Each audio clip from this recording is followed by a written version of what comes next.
Reels वाली बहू। प्रज्ञा को रील्स बनाने का बड़ा ही क्रेज है और वो दिन भर रील्स बनाती रहती है। खाते पीते घूमते फिरते घर में कॉलेज में रील्स बनाने के कारण प्रज्ञा पूरे कॉलेज में हाईलाइटेड है। जहां उसकी रील्स सभी को पसंद आते हैं, वहीं मनीषा चिंता में डूबी रहती है। एक रोज जब खाते हुए प्रज्ञा रील्स बना रही होती है, तब मनीषा कहती है, 1 मिनट भी चैन नहीं है इस लड़की को। ये नहीं कि खाना तो आराम से खा ले, लेकिन नहीं, अरे थोड़ी देर रील्स नहीं बनाओगी तो आसमान नहीं टूट पड़ेगा। अरे मम्मी, इसी को तो कहते हैं डिटर्मिनेशन। तुम नहीं समझोगी ये सब। हे भगवान, इस लड़की को सद्बुद्धि दे। जब देखो तब टेढ़ा बाका मुंह बनाती रहती है। मनीषा की बात का प्रज्ञा पर जरा भी असर नहीं होता और वो खाते खाते रील्स बनाती रहती है। दिन बीतने लगते हैं और देखते देखते प्रज्ञा का कॉलेज भी खत्म हो जाता है। आए दिन कोई ना कोई मनीषा को प्रज्ञा की शादी करवाने का सुझाव दे जाता है। सब ठीक ही कहते हैं, प्रज्ञा की शादी कर देनी चाहिए। अपने घर के काम काज में व्यस्त हो जाएगी तो खुद ही ये रील्स और नाच गाना बंद हो जाएगा। मनीषा और प्रेम प्रज्ञा के लिए एक अच्छा लड़का ढूंढने लगते हैं और तभी विकी का रिश्ता प्रज्ञा के लिए आता है, जिसने प्रज्ञा को उसकी रील्स देखकर पसंद कर लिया था। अगले दिन विकी अपने माता पिता के साथ प्रज्ञा के घर पहुंच जाता है और प्रज्ञा साड़ी पहने हाथों में चाय की ट्रे लिए उनके सामने आती है। जब विकी को पसंद है तो हमें भी बहू पसंद है। बहन जी, आप बारात की तैयारी कीजिए। एक बार लड़का लड़की अकेले में बात कर ले तो अच्छा रहेगा। हाँ हाँ, क्यों नहीं। मनीषा विकी को प्रज्ञा के कमरे में भेजती है, जहां प्रज्ञा पहले से ही रील्स बना रही होती है। तभी विकी कहता है, आ गए आपके साजन जी। हमारे साथ ये रील्स कंप्लीट करती तो और भी अच्छा रहता। अच्छा जी, अब आ ही गए हैं तो बना ही लेती हूँ आपके साथ। दोनों मिलकर रील्स बनाते हैं। जब वी मीट और तुरंत पोस्ट भी कर देते हैं। फिर विकी कहता है, जब आप साड़ी में चाय लेकर आए तब मुझे लगा कि कहीं मैं गलत घर में तो नहीं आ गया। अब सही है। शादी पक्की हो जाती है और शादी के दिन भी प्रज्ञा रील्स बनाने से चूकती नहीं। यहाँ तक कि बारात के समय भी नाचते हुए रील्स बनाती है। सभी लोग प्रज्ञा की तारीफ के पुल बांध देते हैं और प्रज्ञा नाचती गाती अपने ससुराल चली जाती है।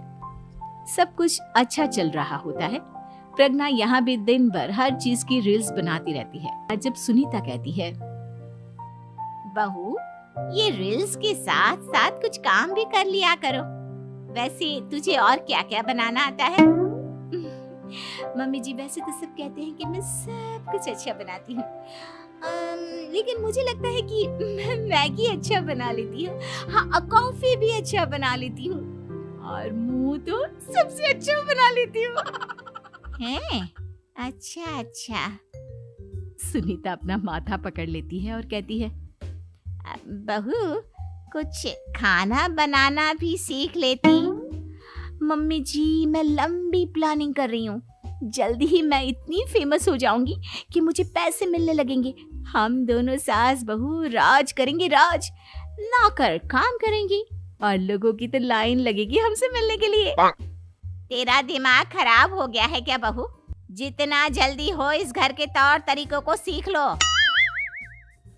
प्रज्ञा मुंह घुमाकर चली जाती है और तुरंत उसी वक्त एक रील बनाती है। ये देख सुनीता का गुस्सा 7वें आसमान पर चला जाता है और विकी के घर आती ही सुनीता उसे सब कुछ बताती है। विकी भी अब प्रज्ञा की इन हरकतों से परेशान हो जाता है। टेंशन मत लो मम्मा, मैं देख लूंगा। विकी कमरे में जाता है तो देखता है कि प्रज्ञा रील्स बना रही है। विकी बड़े ही प्यार से प्रज्ञा से कहता है, प्रज्ञा, इन सब के लिए मैं तुम्हें मना नहीं कर रहा हूँ, लेकिन फिर भी हर वक्त तो ये अच्छा नहीं लगता ना। समझने की कोशिश करो, मुझे भी तुम्हारा थोड़ा वक्त चाहिए।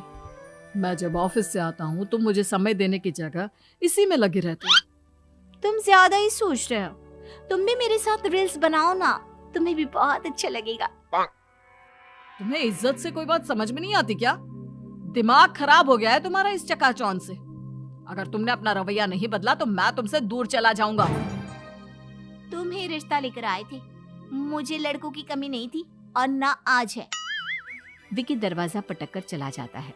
धीरे धीरे विकी प्रज्ञा से दूर होता जाता है।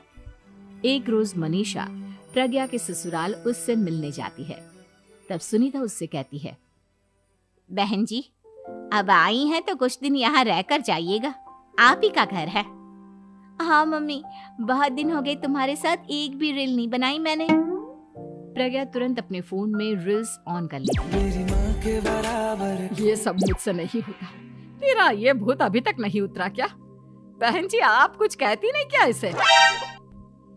जब आप ही कुछ नहीं कर पाई तो मैं कर ही क्या सकती हूँ। सास तो वैसे ही बदनाम है। शाम को घर की लाइट चली जाती है और मनीषा प्रज्ञा से कहती है, मेरे घुटनों में बहुत दर्द हो रहा है, तू लाइट का कुछ इंतजाम करना बेटा। अच्छा, कैंडल जला देती हूँ मम्मा। प्रज्ञा गाते हुए कैंडल जलाती है और खिड़की के पर्दे के पास रख देती है। मनीषा, जिसे बहुत दर्द हो रहा है, वो सो जाती है और प्रज्ञा हमेशा की तरह अपने रील्स में लग जाती है। उधर कैंडल की वजह से पर्दा आग पकड़ लेता है और मनीषा के कमरे में आग लग जाती है। बचाओ, कोई है, बचाओ। सभी भागते हैं और विकी कमरे की आग बुझाने में लग जाता है, लेकिन तब तक मनीषा आधी जल चुकी थी। मनीषा की हालत देख प्रज्ञा रोने लगती है। विकी मनीषा को तुरंत हॉस्पिटल ले जाता है और उसे एडमिट कराता है। विकी प्रज्ञा से कहता है, देख लिया ना, तुम्हारे इस नाच गाने की वजह से आज तुम्हारी माँ की जान जाते जाते रह गई। अब पता नहीं तुम और क्या चाहती हो। उधर डॉक्टर कहते हैं, इनकी हालत बहुत नाजुक है, आधे से ज्यादा जल चुकी है। प्रज्ञा रोती हुई मंदिर में जाती है और भगवान के आगे जाकर कहती है, भगवान, मेरी माँ को ठीक कर दो। मैं कसम खाती हूँ हाथ से ये रील्स बनाना छोड़ दूंगी। बस मुझे मेरी माँ वापस मिल जाए। 2 दिन बीत जाते हैं और मनीषा खतरे से बाहर आ जाती है। पेशेंट अब ठीक है, आप लोग उनसे मिल सकते हो। सब कोई मनीषा से मिलता है और प्रज्ञा सबके सामने अपना फोन तोड़ देती है। मुझे माफ कर दो मम्मा, मैंने तुम लोगों की बातों को नजरअंदाज किया। बेटा, कोई भी चीज जरूरत से ज्यादा खराब है। मैंने तुम्हें रील्स बनाने से कभी मना नहीं किया, लेकिन हर वक्त एक ही चीज तो सही नहीं है। मैं समझ गई हूँ मम्मा, आई एम सॉरी।